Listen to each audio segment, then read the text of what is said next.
কোটা সংস্কার আন্দোলন দমনে ২০২৪ সালের ১৮ জুলাই থেকে নৃশংসতার চূড়ান্ত অধ্যায়ে পা রাখে ফ্যাসিস্ট হাসিনা সরকার।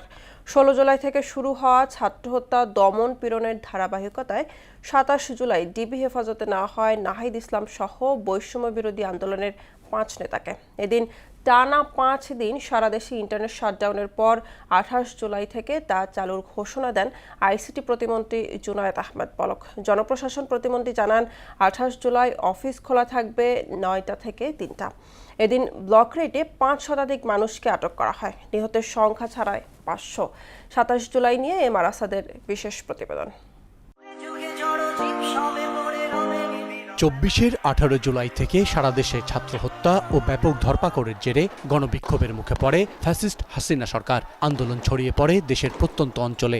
মানুষের দাবি আদায়ে সংগ্রাম বন্ধ করতে ইন্টারনেট শাটডাউন করা হয়। ২৭ জুলাই ইন্টারনেট চালুর ঘোষণা দিলেও হুমকি বন্ধ করেনি হাসিনা সরকার। ফেসবুক, টিকটক, ইনস্টাগ্রাম, ইউটিউব তাদেরকে শেষবারের মতো আমরা আমি বলবো যে হুঁশিয়ার করে দিতে চাই। এ সময় জারি করা হয় সান্ধ্য আইন। কারফিউর আড়ালে আইনশৃঙ্খলা বাহিনী ব্লক রেডের মাধ্যমে শুরু করে গণগ্রেফতার। থানায় অকথ্য নির্যাতন করা হয়েছে আমাদের উপরে, সারা রাত খাবার দেওয়া হয় নাই, না খেয়ে রাখা হয়েছে। এখন আবার রিমান্ড শুনানির জন্য আদালতে উঠানো হচ্ছে।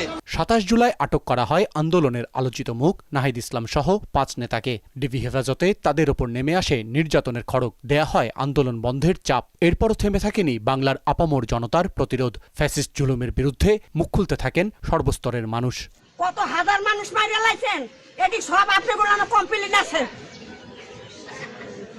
প্রধানমন্ত্রী কি করব? প্রধানমন্ত্রীর বড় আমি, আমার নাম রাশিদা। বিদেশে বাংলাদেশি মিশনগুলোতে প্রতিবাদ জানাতে শুরু করে প্রবাসী বাংলাদেশিরা। দেশে আন্দোলন দমনে হাসিনা সরকারের নিপীড়নের প্রতিবাদে সমাবেশ করেন তারা। আমাদের ট্যাক্সের টাকার ভাত খায়, আবার আমাদেরকে খুন করে, আমাদেরকে কথা বলতে দেয় না।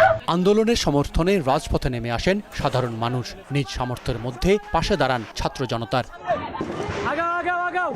রাজধানী সহ দেশের বিভিন্ন প্রান্তে গুরুত্বপূর্ণ স্থানের দখল নেয় ছাত্র জনতা। আন্দোলনকারীদের বিভ্রান্ত করতে আটক ছাত্র নেতাদের দিয়ে সাজানো বিবৃতি দেওয়ার নীলনকশা করে ফ্যাসিস্ট সরকার। কিন্তু তাতেও দমন করা যায়নি প্রতিরোধ সংগ্রামে নেমে পড়া ছাত্র জনতাকে। এম আর আসাদ, মোহনা সংবাদ। আজ শাপলা চত্বর হত্যা মামলার প্রতিবেদন দাখিল ও বিচার কার্যক্রম শুরু হবে।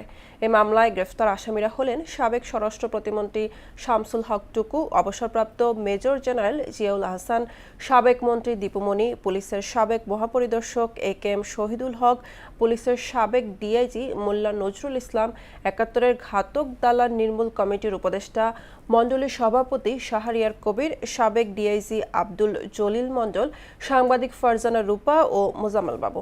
এ মামলায় গত ১৪ মে সাবেক মন্ত্রী দীপুমণি, সাংবাদিক ফারজানা রূপা ও মোজাম্মেল বাবুকে গ্রেফতার দেখায় ট্রাইব্যুনাল।